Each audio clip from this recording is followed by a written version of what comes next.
On to question number 7. All right, so question number 7 is going back to the really, really big basics of mathematics here, okay? So it asks us, what are the steps in adding two rational expressions? Okay, so there's two cases of how you add rational expressions. And the first case is what all cases should be like. All right, so the first case is where, I guess I have to explain what a rational expression is first. So a rational expression is basically the ratio, right? That's where it gets its name, rational expression, of two different integers. Okay, so it is the ratio of two different integers, and this is the notation for a rational expression. And so the terminology that I'll be referring to is the integer on the top of the divisional bracket here, or the horizontal line, is called the numerator. And the term at the bottom, or the integer, is called the denominator. Okay, so we have two different distinct cases, really not distinct. So the first case is a simple case, right? So whenever we're adding two rational expressions, we need to make sure that the denominator of both expressions are the same. So the first case is if the denominator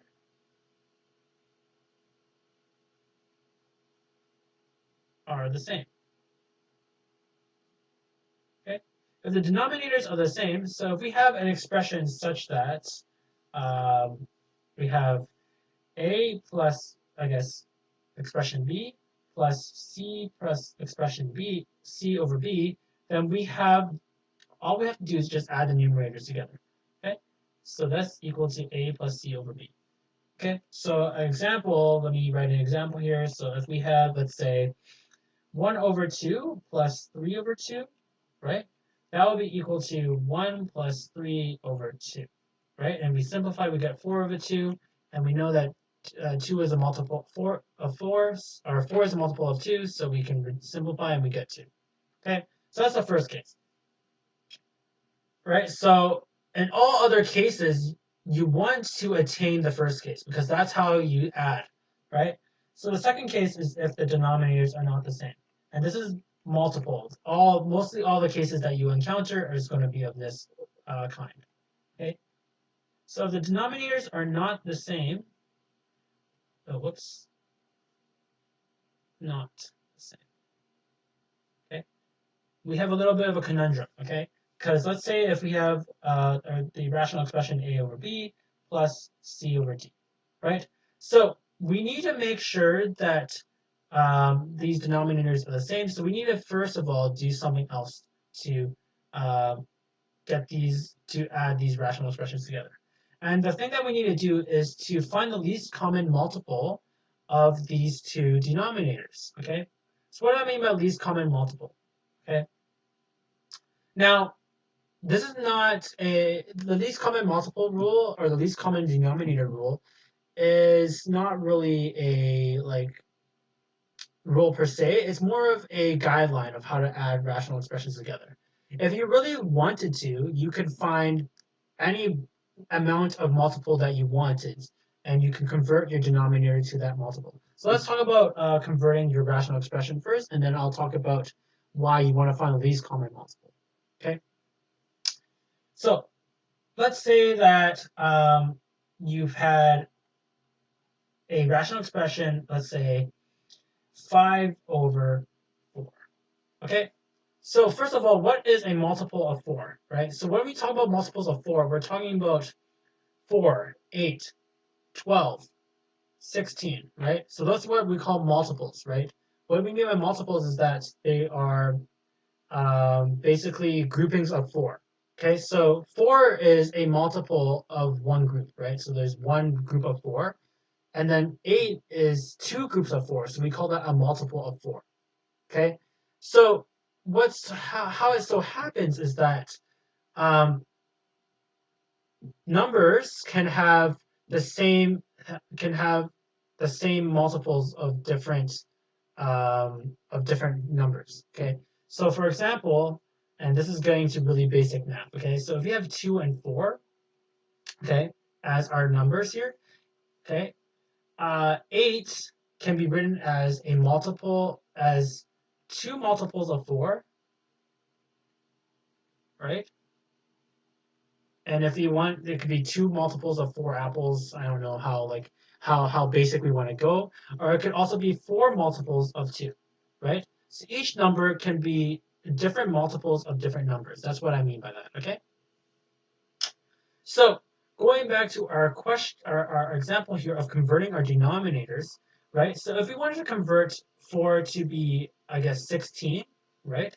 So if you wanted to be converting 4 to 16, right? We have to convert our numerator, right? Or else that will not be an equivalent expression. So let's say that we wanted to convert our denominator to 16, right? So how do we convert 4 to 16? We multiply 4 by 4, right? So if we want to multiply 4 by 4 to get 16, then you have to multiply your numerator by the same, right? So we have to multiply 5 by 4. So this is an equivalent expression to 5 over 4, which is 20 over 16. Okay, let's do another one. So we have 5 over 4, and we want to convert it to, let's say, 32, the denominator.